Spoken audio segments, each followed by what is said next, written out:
So we need crisp timelines. We passed a local law to request that the administration create timelines for the entire life cycle of the procurement process and fiscal process. And the report we got back was a joke.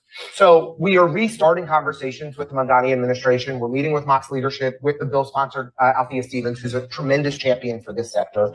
And she and I are committed to coming back to Local Law 169 and ensuring we have real timelines from start to finish so that we can hold agencies accountable to ensure you all have contracts registered and payments processed.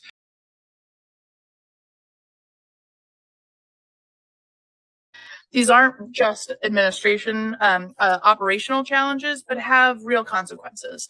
And ultimately, the people who bear the brunt of those are the New Yorkers who rely on those services the most. So that's why today's conversation is so critical.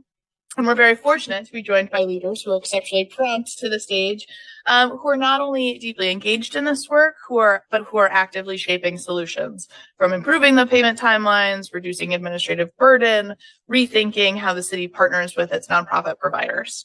But before we get to the panel, it's my pleasure to introduce someone who has been championing this issue for a while now. She certainly got in my ear when I was at City Hall, and has highlighted the importance. I also want to thank her for generously sponsoring today's conversation. Please let us give a warm ABNY welcome to Suri Kassir. Thank you. Good morning, everybody. And thank you so much for being here this morning for this really important conversation. Thank you, Emma, for your leadership at ABNY and for putting this event together. And I have to say, even while you were in government, you were very, very sympathetic on this issue. I began my work as an advocate nearly 30 years ago, representing the not-for-profit sector. And today, I'm so proud to have an 8-person team that really focuses on the not-for-profit community.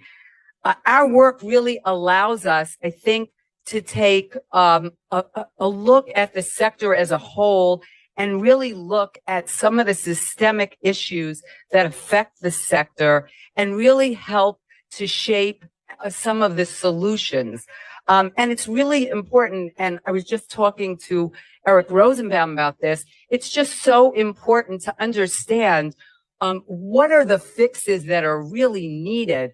Are they legislative solutions? Are they procurement solutions? Are there contracting solutions? I mean, they may be constitutional amendments that have to be created.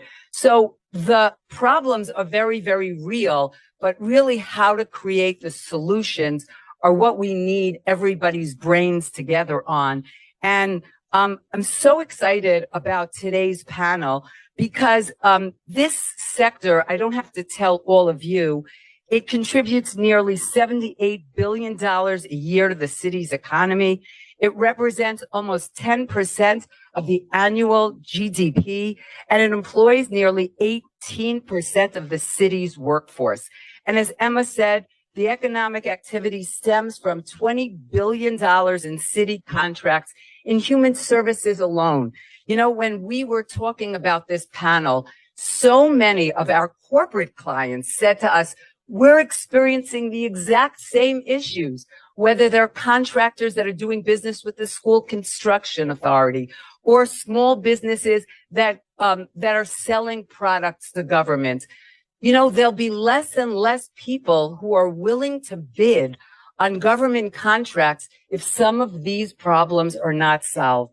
And ultimately, government will suffer, but really New Yorkers will suffer because the less bids we get, the less competitive those bids are, because more and more people are saying it's just too difficult. We in the not-for-profit sector need to spend more time on the direct services and less time on the contracting confusion and difficulties. And that's why some of this reform is just so important. This is a moment of transition in city government. It's going to create real opportunities to revisit old assumptions, renew focus, and build momentum around much needed common cause reforms. I'm so excited about new leadership in our city, both in our city council and our mayoral administration. We have highlighted this issue for both the Speaker of the City Council, who herself ran a not-for-profit, and the mayor, who started his career in the not-for-profit sector. And so I think both of them are really, really sensitive to these issues. I'm really excited for this morning's panel and really thrilled to be a sponsor of today's event. Thank you all for being here.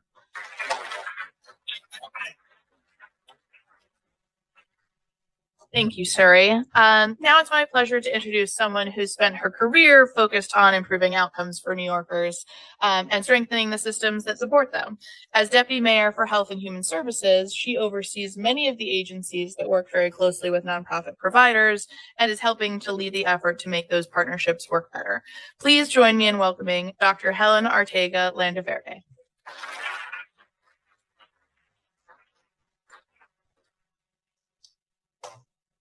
Buenos dias. Good morning, everyone.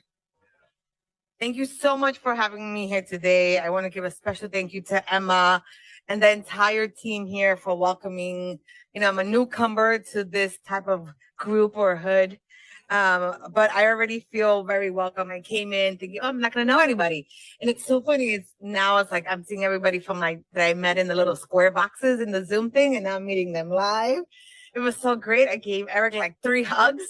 Because we haven't met in person, but the more and more I get to be out when the mayor lets me out, I get to meet not only the leaders of this world, but also your organization. So thank you so much. And, ABNY is more than 250 organization that touches millions of lives here in New York. And I really want to thank you, and letting me be here today really means a lot, and it means a lot to our mayor.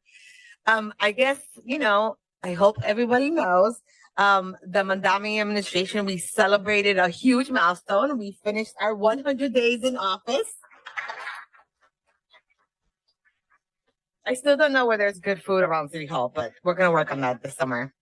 Over the past few months and days, we have accomplished so much. I'm incredibly proud of the work that we achieved, both big and small. I hope you got to hear my mayor and our mayor talk about pothole politics, which for something needed to get translated in my head on what that meant. But the idea and the purpose of that mission is that no task is too small for city government. When the opportunity arises to fix a problem, the mayor is always quick to respond. Why not us? Why not us? Why not New York? Why not us now? The idea that city government should work for the many and not just for the few, it is what defines our new era. It's a new era for New York City, a new era for our not-for-profits. Making sure that the individuals and organizations that are working with our communities, that are showing the impact of what we can do, both large and small, is critical not only to us, but to all New Yorkers. Making sure these services, the services that you are providing through your organizations, it's super important, but also essential to everyone we touch. You are the first responders, the community anchors, the partners. When City Hall needs, we call upon you. And also when New Yorkers call upon you, you are there and you say, we're here. From job training to home delivery foods and meals to universal child care, we rely on you, not-for-profits, for keeping these services moving and forward. And in return, the city, sometimes we're not all there. And I'm the first one to respond and say, we have some work to do. And I'm here to tell you that we're here to support you and making sure, how do we make sure you get paid?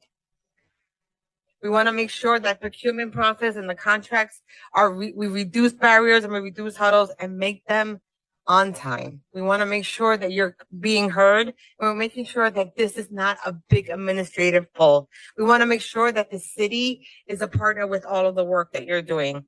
For the first time in our 100 days, we have service indicators in our first report called the Primary Mayor's Management Report, the PMMR, which is a big, meaningful step because we're not afraid to show what the data shows, and also tracking what matters to all of you. Last week, Mons got the city leaders for the provider payment pulse of the 3 Ps, which focus on promoting accountability across all agencies, which most of them under me, And our goal is to make sure that we're reducing backlogs, to make sure that we're getting you the money that you have served. We want to make sure that the payments are done on time. We want to make sure that procurement is done correctly. We want to make sure that we are here responding to you and we're showing you the best respect we can. I'm happy to report in the first quarter of this administration, we're already started working on our backlog and we have decreased it by 14%. That's an additional $2 million for the first time since 2022. And that is only the beginning.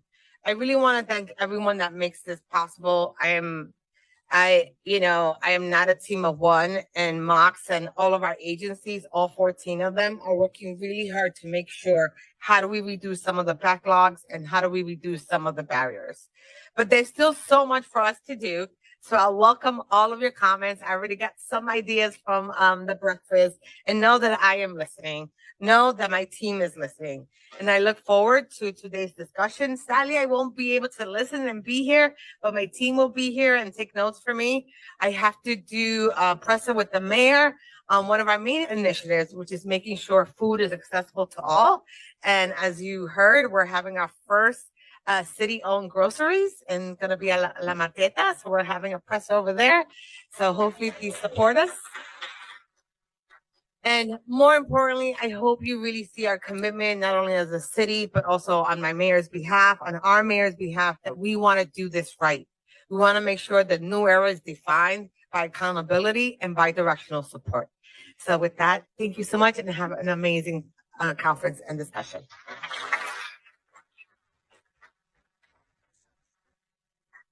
All right. Folks hear me? So we're going to dive in. Thank you all for joining us and for hopping up so quick. So I want to spend the majority of today's conversation on solutions, but I think it's helpful for those who aren't necessarily as in the weeds as you and as I, to spend a little bit of time understanding the challenges. So Michelle, I was hoping you could kick us off with a little bit on what does this somewhat amorphous challenge look like on the ground? How does it manifest for nonprofits, and what are those sort of real life consequences? Yeah, absolutely. And I thought about this question, and as I was seeing everyone say, I was like, you all, I'm preaching to the feel like you preach to the choir, like you all have told me what the problem is, but I do appreciate that this audience is mixed. We have a really great, and thank you to ABNY for hosting. We also have a new administration who I absolutely, we historically have worked really well with Mox and Mons, the controller's office, incredible, the council, and Councilmember Ressler has a history in the nonprofit sector. The new administration is certainly tackling these issues. Having said that, every part of contracting with the city of New York is terrible.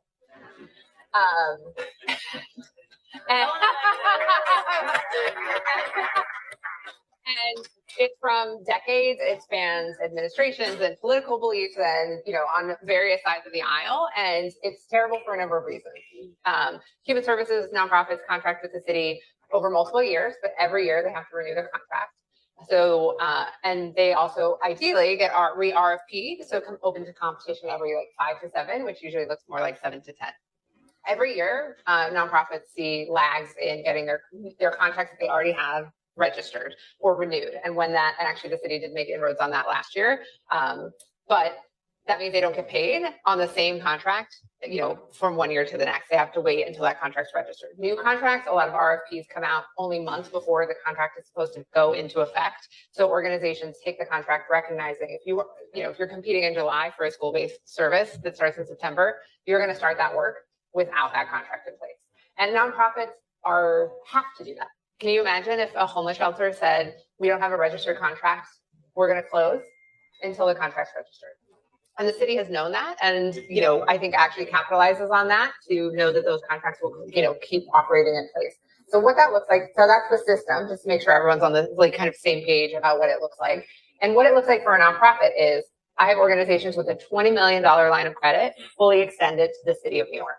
We have organizations who pay $90,000 and more in interest a month. That's a staff person. That's 12 staff people or 10 staff people who could be doing legal services for immigrants, who could be doing food delivery, who could be out there with the deputy mayor now, making sure that people are getting food. So there is a real cost, not just to nonprofits, But to the people that we serve, that's money that's removed from services. And we also see a huge backlog in invoicing, which means the C-suite team is running around trying to figure out which vendors to pay instead of doing services or thinking about strategic visioning. And I think the last piece, which we don't talk a lot about, is that the system in its place also decreases competition. We are not going to get new competitors.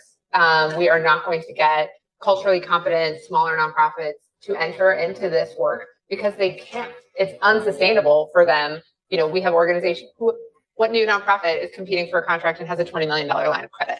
No, nobody. And by the way, banks are actually giving out less lines of credits to nonprofits. And so, you know, if you're a new contractor who wants to enter the fray, you have to have a year's worth of cash. You have to enter into a lease without a city guarantee. You have to hire staff for remarkably low wages, which is a separate but connected problem around this.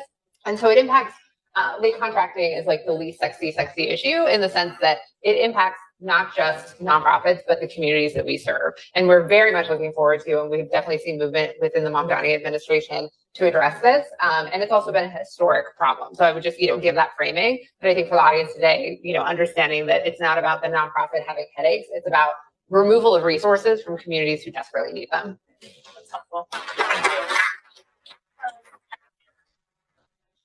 Councilmember Ressler, as contracts chair, you obviously have oversight over this process. Where, from your perspective, what you've learned in working with the admin over and from your time in government, where do you see the main pain points and where the system is breaking down? Well, thank you so much, Emma, for having me today. Emma and I both have little baby boys that are born less than a month apart named Elliot. Neither of whom slept well last night. But thank you for your leadership at ABNY. We're still here, happily. And ABNY just plays such an important role in providing civic leadership in New York City. So it's great to be with you all. It's great to be on this great panel. Michael's been doing such a great job at Mons. Charlotte's one of our preeminent procurement experts in the city. I'm so glad that Mark made the right decision to keep her on in the controller's office. And, you know, we rely on Michelle and the HSC team every day for expertise. You know, as I look out across this room, I see so many of the nonprofit leaders that I've worked with over the years who I admire so much. And I just want you to know we're going to do everything we can in the city council to fix this broken procurement and payment system. Things really are not working well. Michelle laid it out perfectly. But, you know, I think it's worth noting of the $15 billion in annual contracting that we do as a city with nonprofits, which is, to be clear, bigger than the budgets of many, many states across the country. Right now, there's about $2.3 billion in money that we owe to nonprofits because budgets haven't been approved, because invoices haven't been processed, and that has an enormous impact on your all's ability to do your jobs. We rely, over the last 40 plus years, we've seen this shift in city government where we rely more and more and more on the nonprofit sector to operate our homeless shelters, to deliver meals to seniors, to manage our child welfare system. And when we fail to pay you, you know, it's the most vulnerable New Yorkers that suffer. You know, I am struck by a conversation I had with the legal services of New York recently where they, you know, to Michelle's point, they pay $80,000 a month in interest, $1 million a year. I don't even understand where they can come up with that money to do it. And it's a failure of the city at every single turn that they're in that bind. So I think there's a number of different things that we have to do better and we have to do differently.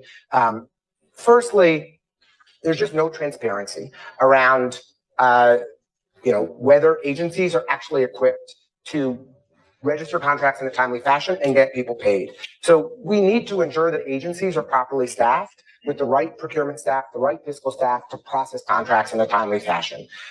There's no transparency around outcomes. You know, Michael has created a great system in contract stat where he's getting good information from agencies on what's going on. That data needs to be public because transparency really is the best disinfectant. We can hold agencies accountable if we have the data. You know, people often talk about what agencies work well, what don't.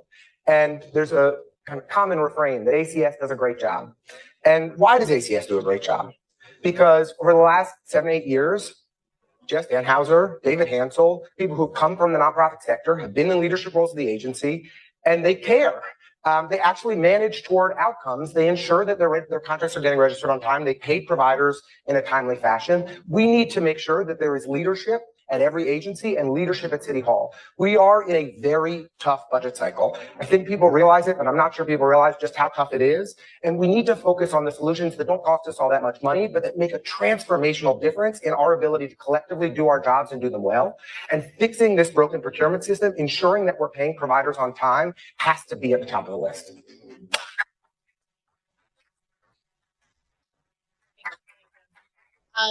Charlotte, I would love to hear your thoughts. I mean, there's obviously a reason why we got here.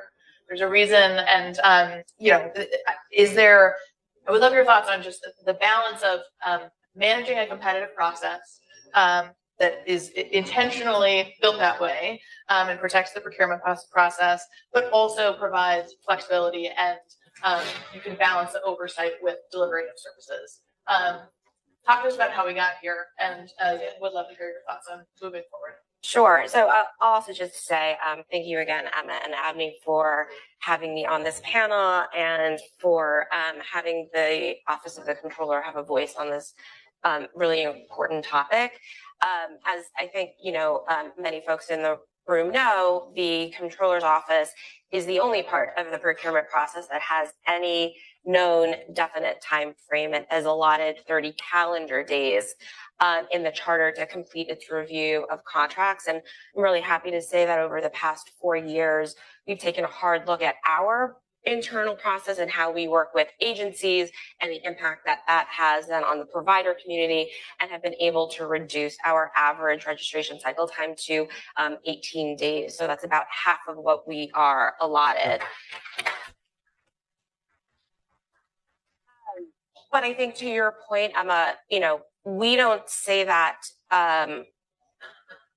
we're proud of that, but it is also important for everyone in this room and the general public to know that just because we found more efficient ways of doing what we are doing, we are not compromising on our oversight role. And I will also say, you know, whether it's oversight supporting agencies at the admin, MONS and MOCs and the law department, whether it's the council, whether it's the agencies themselves, and certainly the providers, that there are sometimes issues that come up does not mean that oversight and making sure that public dollars are spent responsibly and that are going to providers that have the requisite business integrity, that's top of mind for everybody. And I think we know that. And I think we have to remember that when we are balancing our internal processes to make sure that we are catching instances of inappropriate spending with what that has actually done to the system. And so to answer your question about how did we get here, these are decades of processes. Some of them are, you know, local laws. Some of them are at the state level. And then a lot of them are just internal processes, whether at oversight agencies or even within agencies that have just built up over time. And, you know, something might have hit the front page of, you know, the paper and everybody's like clamoring to, you know, put out the fire. And what did that do? It added 5 more steps to the process. And nobody has sat over time to look at what are all of these steps that have compounded to have gotten us to the point that we are now. And how do we unbundle them? That is not to say to remove the oversight. Certainly transparency is key to that. I've said this, you know, in other forums before, but you can't measure what you're not, you can't manage what you're not measuring. And so that's key to the transparency, not just within the administration, but for the public and other oversights. But it is also not just to look at numbers and to be able to point fingers, but it is also to be able to deep dive into what are the processes that are resulting in these longer cycle times and lead times, and what are the processes that we can strategically and responsibly reconsider whether or not are necessary, or whether or not, given where we are now, they can be managed in different ways, perhaps more efficiently. And how do we use technology to be able to get that there?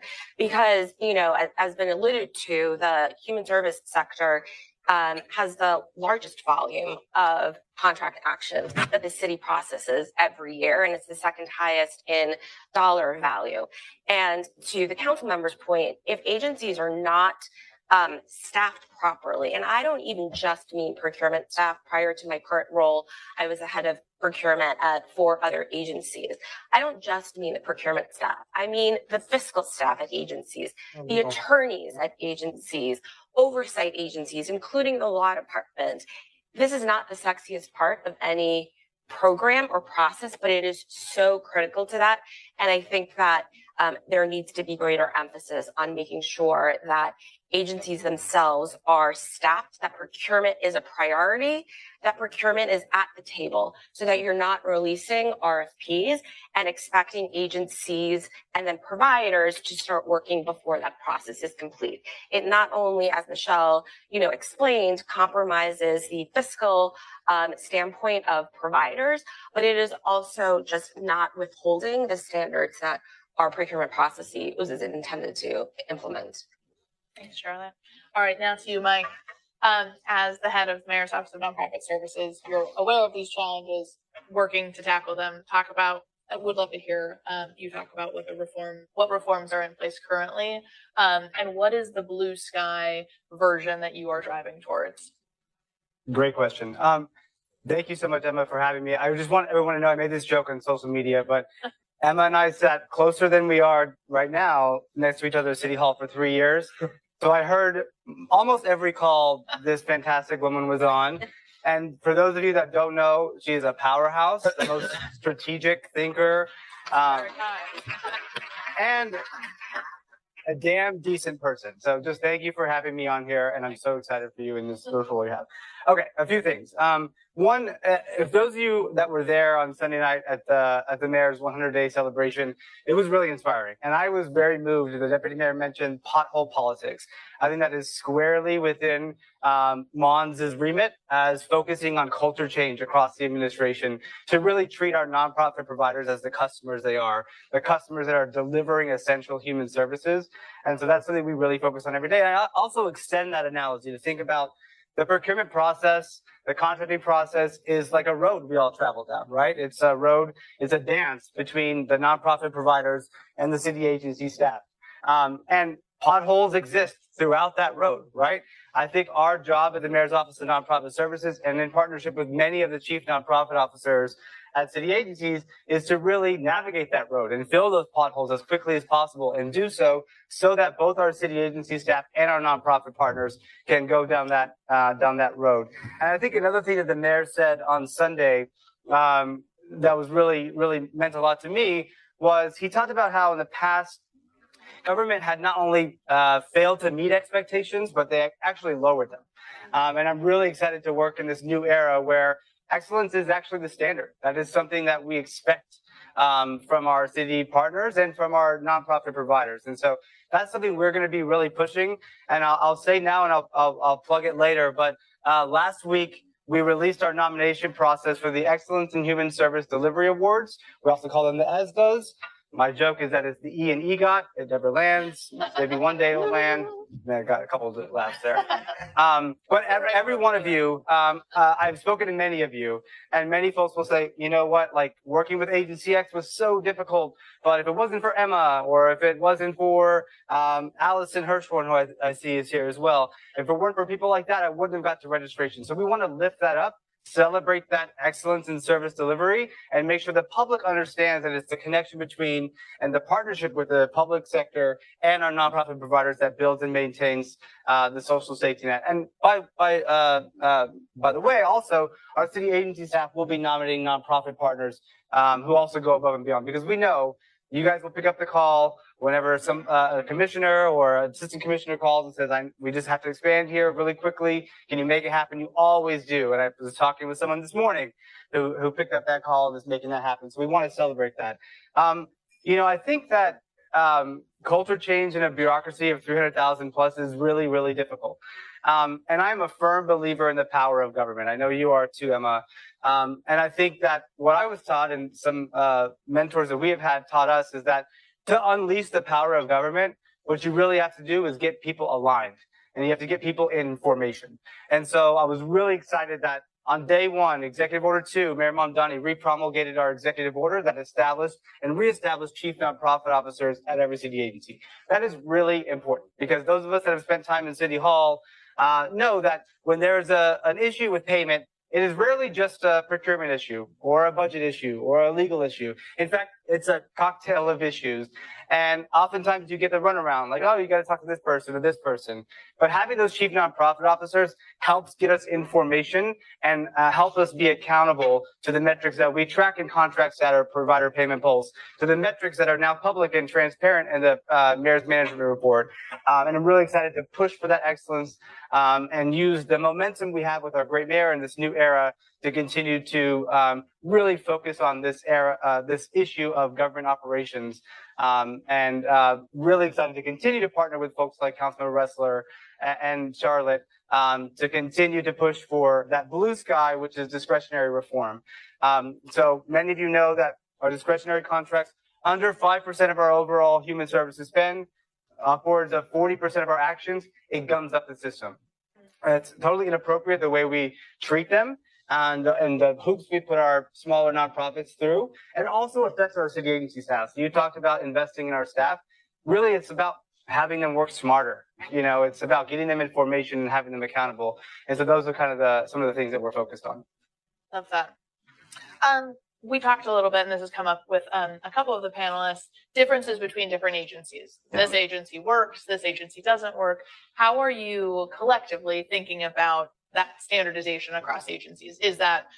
Are there reforms in place to attract and support that and build that, expand that, or are you going at it from a different angle? I mean, I'm happy to start and just say that, we certainly agree and appreciate the council member bringing up, ACS has a long history of doing really good work, and I think they demonstrate what can be done.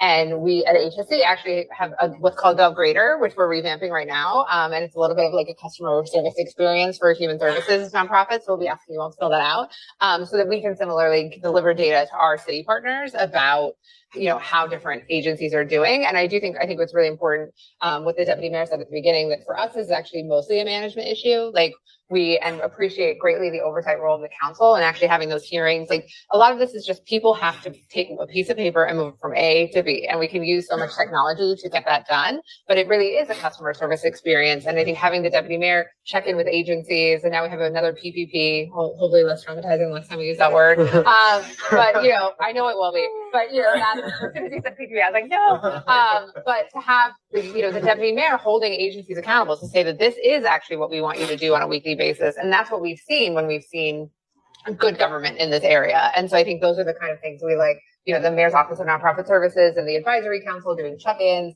and talking about metrics. I mean, I do actually think that that's some of where this has to land. It's not always going to be a bill or a charter revision commission that's going to solve this issue. It's about people, knowing that this is an important part of their job every day. And so for us, that will be us using GovGrader and our, the power of me yelling at people to, to raise attention to the issue. But it is a lot of partnership of learning about ACS and where other agencies, and I think having a lot of commissioners who come from the nonprofit sector, I think will also be a welcome respite to kind of talk about like where can DYCD, reform, DHS and others where there's some new experience in those areas we're excited about. I'll jump in quickly and just say, this is something I think about a lot. I see Lisa Flores here who did a lot of directives at her time at Mox, and it's really difficult to get everybody across the administration on one standard, right?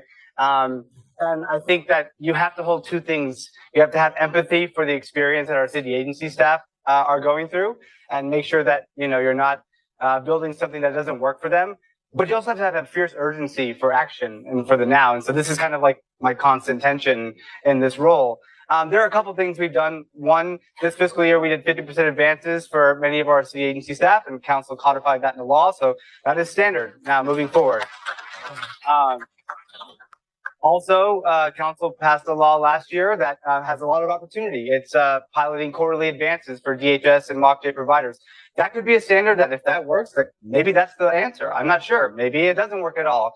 But it's really difficult when, DHS they pay in these care day ways, and then DYCD has a different program that they roll out. So there are things you have to be empathetic to at the staff level, while still holding your idea and eye on that big prize. And I think the thing that I want to think about as well, having started my career in city service at Mox as a change management analyst, like I literally saw many staff across agencies when we were rolling out Passport almost 10 years ago. For them, when we were talking about the new system, you could see this was like, oh, this is a new language. Like if Deputy Mayor tomorrow was like, Michael, I love you, but now you have to do your job in Portuguese. I'd be like, I don't think I could do that. I have a lot of belief in myself. And so I think that we have to think about that change management aspect as well. Like how are we supporting agency staff, providing them the scaffolding? The job for procurement analysts has vastly changed in 15, 10, 5, 2 years. And how are we supporting that and pushing them and supporting them to that excellence? Otherwise, some of the great reforms that we're working on will fall flat. Yeah, I would say there are issues from agency to agency. There are issues within agencies, right? We don't see consistent implementation of policy across a single agency.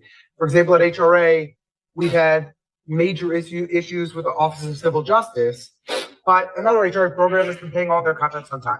So it's important that we ensure that agency heads are managing across the board with consistent policy, that Mox and Mons are providing guidance to agencies. If these are the best practices, these are the templates to follow. And then we have agency heads and deputy mayors holding those agencies accountable to actually manage toward the outcomes. And I think there are a handful of things that we need to do moving forward, and Michael started to reference some of them.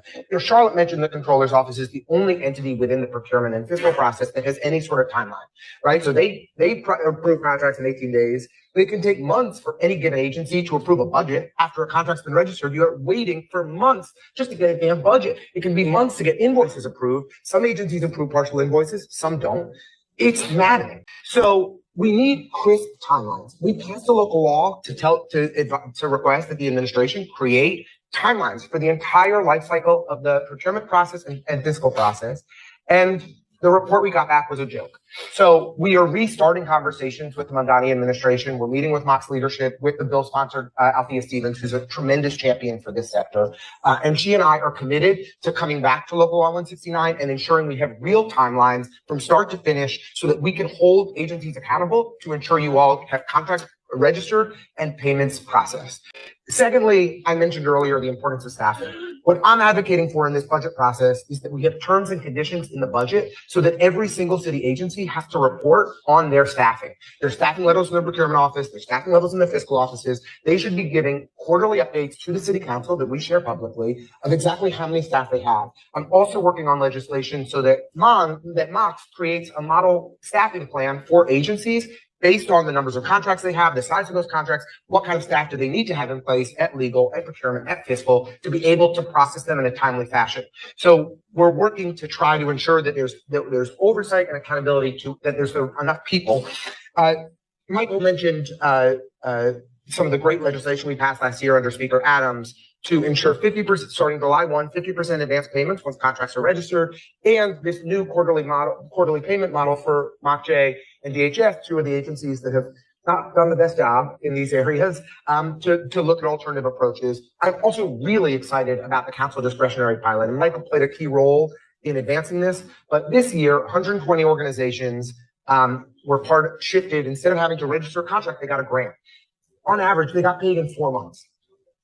Just by a show of hands, nonprofits in this room who have city council discretionary funding, have you ever been paid in 4 months? 100% paid. So 100% paid in 4 months. So we're looking to expand that pilot. My goal is that every nonprofit organization that's receiving up to $50,000, it should be a grant-based model. Michael and the team came up with an innovative approach. DCLA does grants for their funding. Council should be doing grants for theirs for smaller nonprofits. That's what we're pushing for. I heard from Maria Lizardo that it takes the same amount of time on her end for a $5,000 grant as it is for a $500,000. $5,000 contract versus a $500,000 contract. And do you know what? It takes the same amount of time for DYCD too. It's stupid that we spend just as much time on a $5,000 grant as a $500,000 one. That is why we have to shift to this grant-based model for all of these contracts. And then, many of the people in this room remember, like me, and worked in city government like me, when we had a paper-based process in Index. It was not that long ago. In fact, it's only in the last couple of years that we fully moved out of it. we're stuck with Passport for the at least foreseeable future, for better or worse. And we need to continue to invest in it and make adjustments. The council put $7 million into Passport adjustments this year. Those improvements will be rolling out in October. But we need to continue to put new money every year into Passport to make it a more functional system so that it's not delaying agencies or providers from getting paid. And then, the last thing I just want to say is, I'm going to say something nice about the Adams administration, which is shocking for me. This is a first. Someone record this. In the first year of the Adams administration, Sheena Wright was deputy mayor for special initiatives or something like that. And Michael worked for her at the time, am I right? Correct. And there was an actual focus on making sure nonprofits got paid. And there was actual improvement. And then for the following 3 years, there was nobody home at City Hall who cared about this. And we went right back to where we were. And so what we need most of all, and Deputy Mayor, I'm looking at you because we really need you on this one, is we need leadership from City Hall, from you and Deputy Mayor Curson, who oversee Mox and Mons, and you who oversee all the human service agencies, to actually make sure that our agency heads and our staff are being held accountable to care and deliver. Because this sector is counting on leadership here, and it's great that we finally have leadership at City Hall again, who's really invested in supporting the sector and delivering. And I'm really hopeful that that leadership is going to make all the difference. I wanted to add one thing. Charlotte had a big role in the grant process as well. Sorry, No, Charlotte. Sorry. There's a big ideas, and also, Catherine, we can go higher than 50,000, can we? All right. Maybe, Well, let's talk. at least 100, but maybe all. I think let's do all. That's all. I'm glad you brought up Passport. It's shocking that it took 54 minutes for someone to say Passport, SIG, road. When we think about tech, what is it, Passport alone that needs the biggest focus, or are there other technological solutions that we should be piloting, thinking through on the procurement side and nonprofit services generally? No, go ahead. Okay. Tech question. So we don't mention Passport for a reason. Because it's like a traumatizing experience, and also providers used to bring rent U-Haul vans and bring paper documents down to the DYC offices and take a photo to prove that they delivered their documents. So that's when I started at agency, and that was how long ago. No, it wasn't that long. She's very young. I'm very young, and so thank you. And so HHS Accelerator was a predecessor to Passport and was a better system, just to be perfectly frank. And I think but we know that system exists, and I think investing in Passport is what needs to be done. We definitely don't want to start over. Passport is certainly much better than previous systems, and I think there's a lot to learn. And so I think it is an investment in upkeep. And I also think that what Accelerator had was a commitment to customer service. They saw the nonprofit sector as the end user, and Passport was not designed in the same way. And I would say we have leadership now who does see nonprofits as the customer or consumer. And so there needs to be investments in Passport. And I think technology, what we also learned about Passport is actually that technology doesn't solve every problem. That at the end of the day, someone has to hit a button in Passport, right? And so that's the people investment and the management. And so, yes, it's a great question to talk about technology, but at the end of the day, what we have is a management and a people issue, whether that's hiring more people, making sure they're trained, making sure that they make the transition, and that that there's an accountability metric of it, because there isn't a system that's going to have both the mayor's office and the controller's office sign off on something technologically. It's always going to be a person who pushes things through the system. Yeah, and if I can just tack on to that, I too think, obviously, whether we're talking about Passport or other city systems, improving and enhancing them is key. But to Michelle's point, the technology is just otherwise mirroring processes that exist. And if your underlying processes are outdated and nobody has looked at them and they're inefficient, then your technology is just implementing the status quo.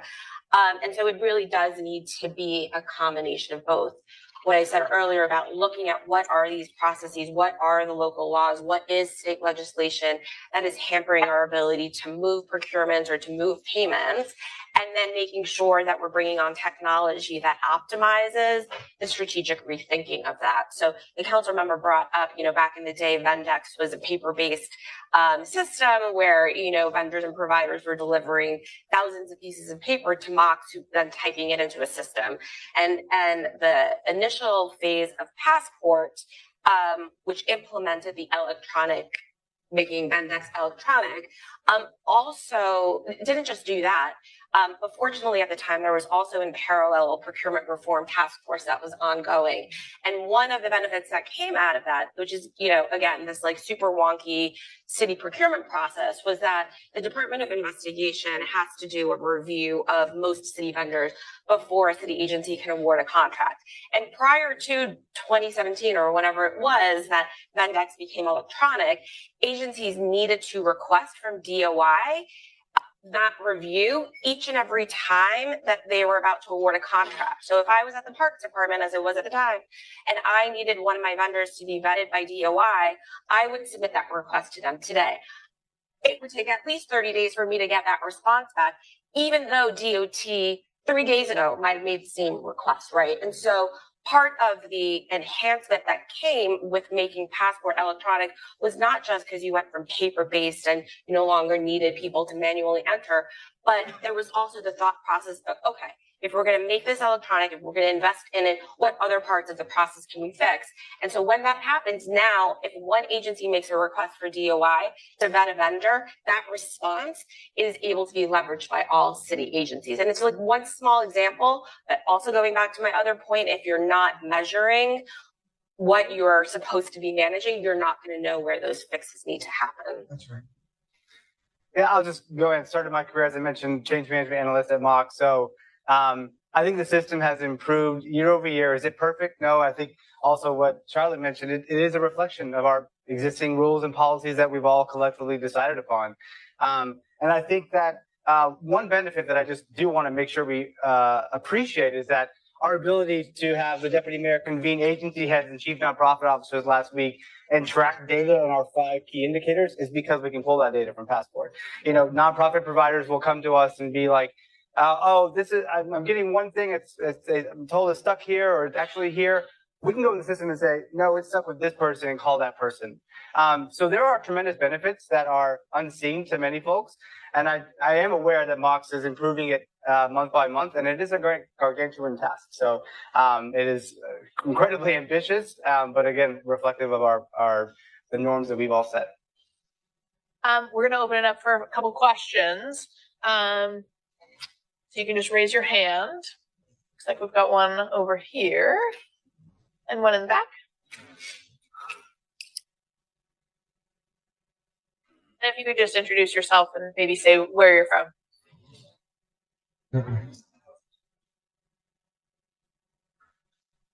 Can you hear me now? Yes. Okay. Yancy Galuda from the Clark Foundation. And first I want to thank everybody. Undoing bureaucracy is something that, in my almost 3 decades in the nonprofit sector, have seen as a big challenge. My question is this, and I appreciate all the efforts everyone's talking about, but there's one word everyone keeps talking about, it's accountability. And part of the problem is that we still have a vendor system. And whatever administration comes and goes, they still say one thing, but treat all the nonprofits like vendors. The problem in this accountability system that you fix is that there's no accountability for the city. So have you discussed, okay, we have this timeline, great, you've set 18 days, other agencies have days, but if you miss and the nonprofit has to take out a loan, then there is some kind of penalty clause. So that will be covered. That's my question. I've always had this problem with this. Why is all the risk on these nonprofits for taking out these huge loans every year?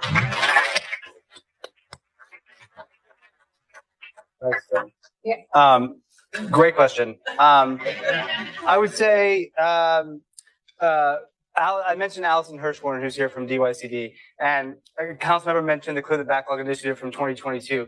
What that was every commissioner had to appoint a project manager who was accountable to clearing their backlog, and then set a goal and present it to their commissioner and said, I'm accountable to these results.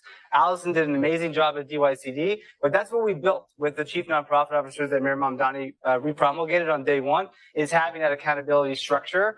Because you mentioned bureaucracy is just people. That's what it is. It's the organization of people to outcomes via, as the deputy mayor mentioned for the first time in the mayor's management report, which I saw Jeff Colton here understands that is our report card for the public. I also want to mention that we do a quarterly survey of our providers called the Provider Sentiment Survey, where we ask each of you to anonymously choose an agency and tell us how they're doing. Are they respectful to you? Do they treat you like a provider, not a vendor? Are they creative in solutions? Those are things that the deputy mayor, when she convened at agency heads last week, she went through that agency by agency with them and asked them to make goals for the upcoming quarter. And then all else, the council's vision for our office when they created it a few years ago was that I am accountable. Like I welcome that accountability. I'm certainly not wholly responsible. There are thousands of folks at agencies and oversight partners that have a significant role in this, but I welcome the accountability into our performance in this, and I promise you will push for excellence. Yeah. No, Ian, that's not it.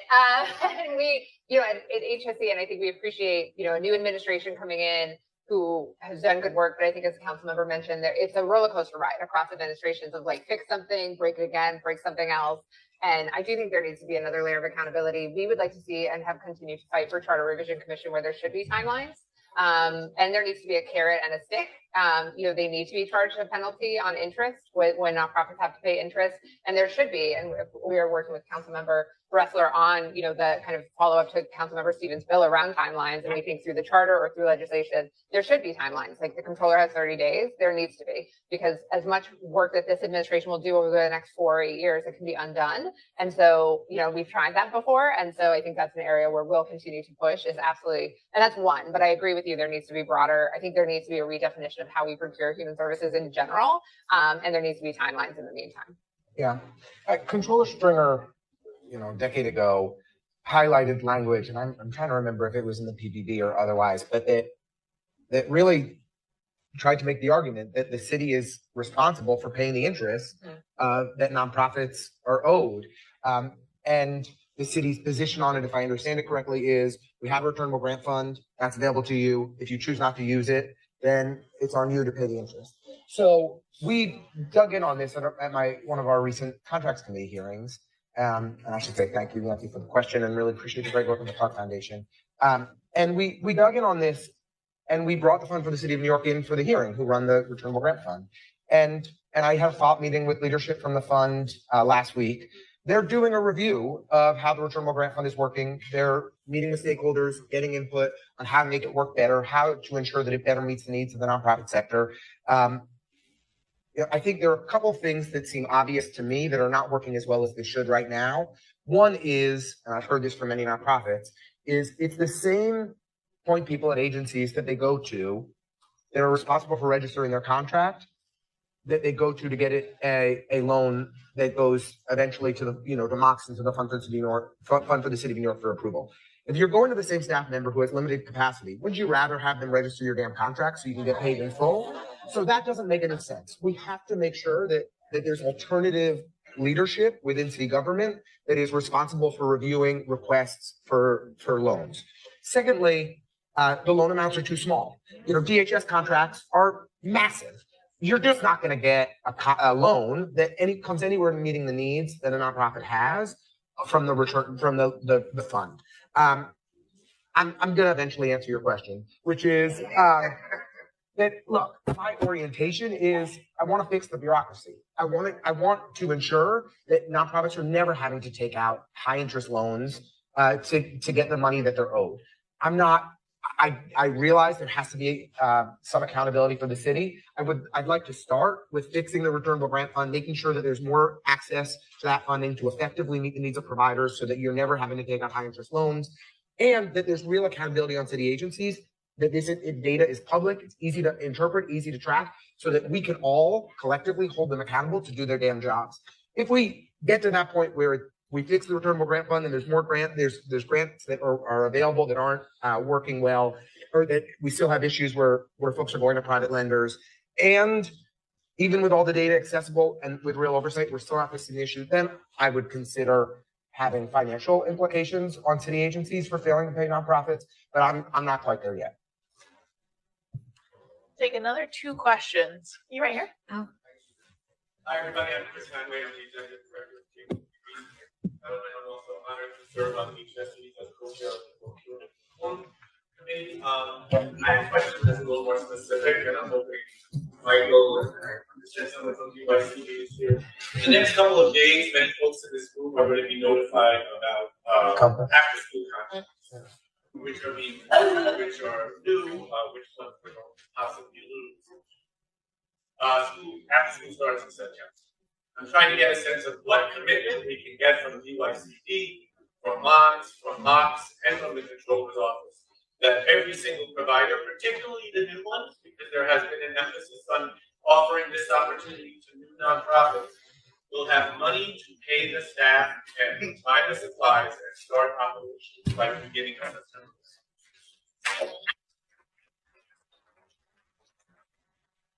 Yeah, Chris, great question.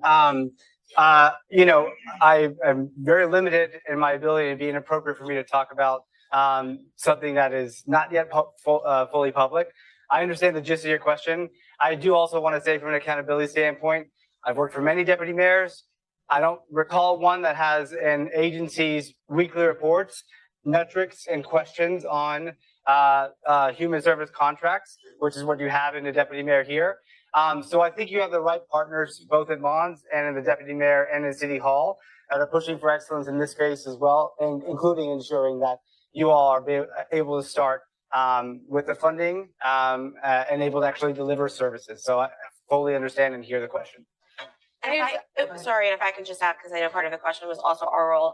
Obviously, there's nothing that we can do in terms of helping to move these contracts until they land in our office, but we have already committed to DYCD to work with them so that we can perhaps have our cycle time of those contracts even less than the average that we are already managing for most contracts. So we will do what we can to help with that part of the process. I just want to add, I was so nervous about asking the question. I can acknowledge all the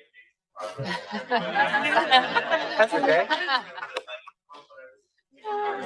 Well, I was going to say, thank Chris for asking kind of the brave question. So, for, you know, around like, and I think that just solidifies, you know, for this audience, it's so mixed and kind of like why does this issue matter to the larger community and like, what can you all do? Is Chris's point is there's this huge set of contracts that, by the way, should have been re-procured 10 years ago.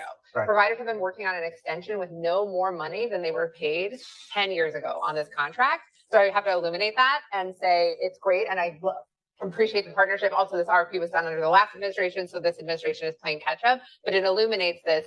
There's new bidders here. You know, they're not being paid enough even now on the new contract because they're certainly not getting paid 10 years of, you know, what it was, you know, before. And it's a perfect example of it's April, but April to September should be enough time, but there's a lot going on, you know, in other places. And providers also need to enter into lease spaces and hire staff and make sure they're paying them appropriately and things like that. So it's such an important, I think, illumination of why this system matters, because the people in this room care about after school programs and this administration cares about after school programs and extending it. And if the providers are already starting at a huge, they're back a number of steps where they should be in order to offer this quality service starting in September.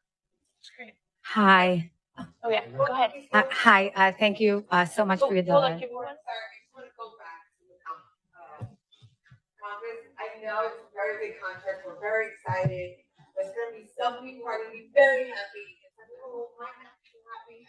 Thank you.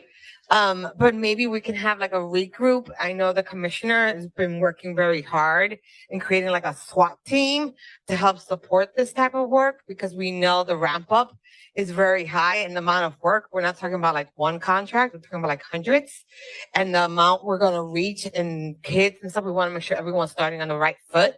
Is not going to be an easy task, but just know we also have increased staffing for her as well to make this happen. So I think it would be amazing if I can have the commissioner come and speak to those who have after school programs and really get her full detail on like what she's, I'm calling it a SWAT team. She might be calling it something else.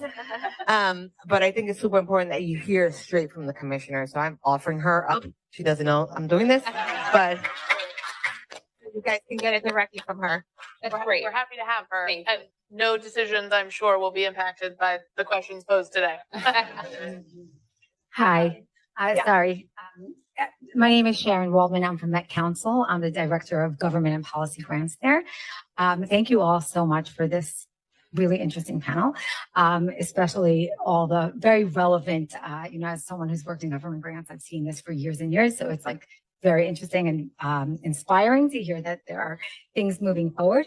I see our own organization as a microcosm really of the city organizations, right? We have to have processes. We have to make things work. We have to have timelines. And one of the things that we're doing right now is working with AI and thinking about how to responsibly use AI, how to integrate systems so that when we do use it, short, medium, long term, how we can do that to really kind of supercharge things. And I'm wondering if the city is looking at that as well to improve processes. Great question. Setting aside any moral dilemmas you might have about AI, I do think that we are typically behind the 8 ball in many things from a technology standpoint. I think it would be a missed opportunity if we weren't thinking about how that might help our office and our agencies work smarter, not harder. And I think there are going to be active conversations about that. I don't think anything that we're willing to say publicly now, but I think it would be naive of us to think that this is not going to be a significant part of our world in a year, 5 years, 10 years, and we need to get ahead of that. We are having an event that you're all invited to with the Robin Hood Foundation. So okay. And I'll just echo from the other part of government. I think Comptroller Levine has spoken about AI quite a bit, both in terms of just preparing for the city economics, but also in this particular space, looking to find a responsible way to use AI to help advance some of the procurement reform work. Great. All right, we're going to do one more question in the back with the white blazer. Hi, hi everybody. Lincoln, I want to direct this to you as a city council member. Just hoping that you can shed some light on what it is we can do differently with discretionary contracts to get them from the city council to the sponsoring agencies in a more timely way.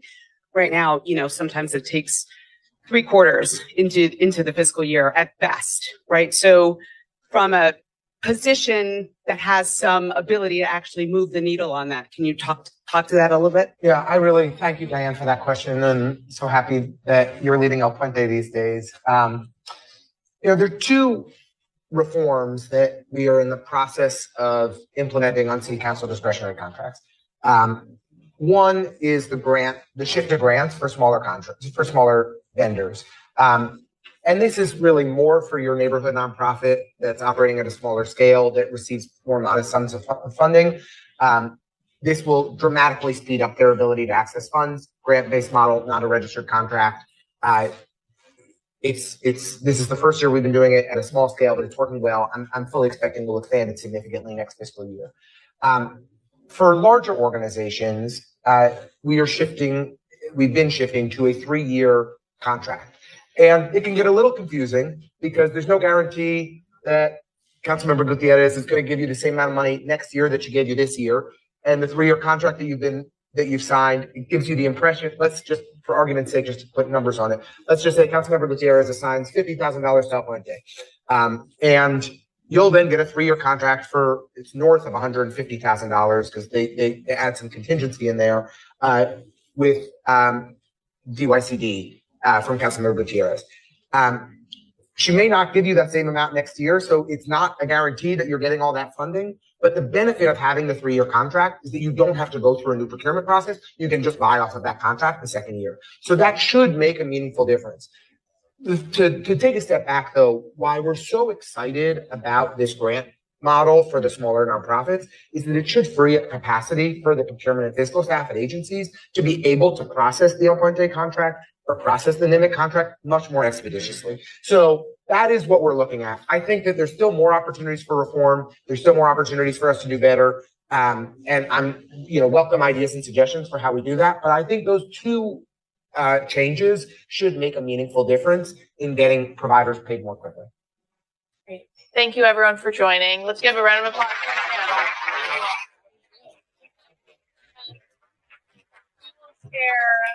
We will share a summary of the conversation. We've also recorded it. So we'll share that in follow up. We have upcoming ABNY events. If you're not a member of ABNY, you should be. Thank you all for being here.